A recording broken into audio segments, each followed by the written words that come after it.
Şeýle-de mihmanlar saglyk goraýş we derman senagaty işgärleriniň günü münasibetli geçirilen saglyk goraýş, bilim we sport berqarar döwletiň täze ýamynyň galkynşy döwrüne atly halkara sergitine aýlanyp gördüler.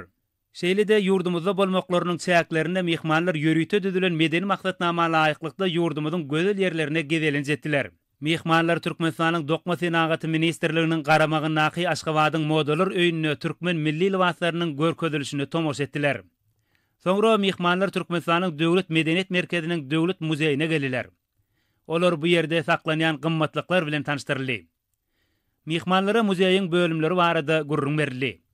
Onun gymmatlyklary Türkmenistanyň gadymy geçmiş taryhy, halkymyzyň taryhy müňýylyklarda döreden milli däp desturlary, ýaşaýyş kesbi hemde häzirki garaşsyz Türkmenistan döwletimiziň gazanylary barada giňşeýin beýan edýär. Şeýle-de wekiliýetiň agzalary Türkmen maşynyň ruhy mescidine barıp gördüler. Mihmanlara bu mescidiň öz bolşly guruş aýratynlyklary barada gurrun berildi. Biziň ýurdumyzda bolşýaly milli we dini däp desturlara hormat goýmak, dostonlyk hyzmatdaş ýurtlarymyzda şol sany Russiýa Federasiýasyna da belen sarpa goýulýar. Mihmanlaryň mescide gelip, onuň bilen ýakyndan tanışmaklarym munyň aýdyň suwtnamasyna öwrüldi.